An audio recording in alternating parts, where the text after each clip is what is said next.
Prime Minister stayed silent last week, presumably waiting for what Morgan McSweeney thinks.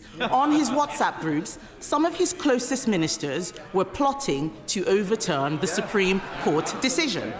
Labour MP after Labour MP stood up yesterday and challenged the ruling. How can we take his government seriously on this? Well, I think the WhatsApp group you should be worried about is the one of his shadow Justice Secretary.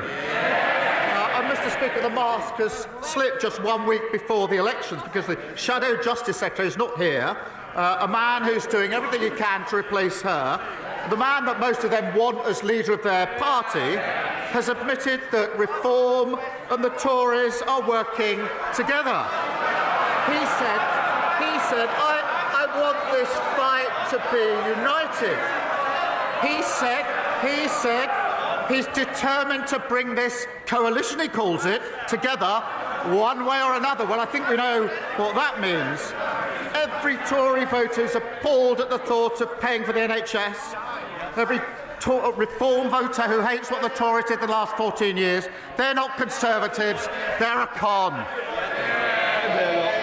Who's playing political football now? He's got no answers, Mr. Speaker. He's got no answers. Yesterday, Labour MP after Labour MP challenged the ruling. He should be more worried about his backbenchers than my frontbenchers. His Labour ministers called the chair of the Equality and Human Rights Commission appalling. Baroness Faulkner's role is critical to enforcing the court's judgment. She has had to put up with relentless abuse, not just from his front bench, but from activists and ideologues. Reappointing her will be a clear sign that he is taking this issue seriously. So will he commit to reappointing Baroness Faulkner when her term expires this year? Well, Mr. Speaker, I've always said the debate should be conducted properly on the principles of debate. I've said it many, many times.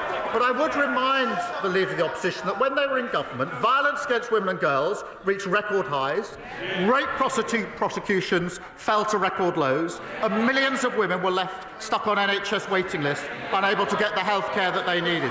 Under this Labour government, NHS waiting lists down by more than 200,000, domestic abuse specialists in 999 control rooms. We've strengthened access to maternity pay, something she calls excessive. She talks about political footballs, but a coalition between Reform and the Tories being formed behind her back, we know what that means when the Shadow Justice Secretary and the member for Clacton cook up their joint manifesto, NHS charging a pro-Russia foreign policy, end to workers' rights.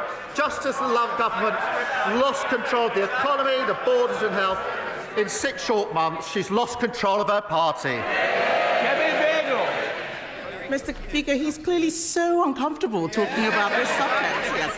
This is a choice between a Conservative party that stood up for common sense and a Labour party that bent the knee to every passing fad. This is a question about moral courage, Mr. Speaker, about doing the right thing even when it is difficult. And the truth is, he doesn't have the balls.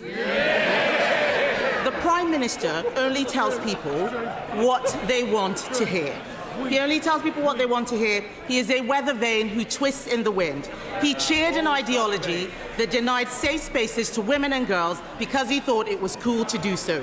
He hounded a brave female MP out of his party for telling the truth he accepts now.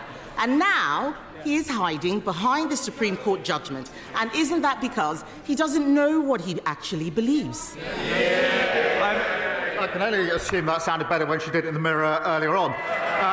But the truth is, it doesn't really matter what the Leader of the Opposition says, because nobody believes, none of them, that she's going to lead them into the next election anyway.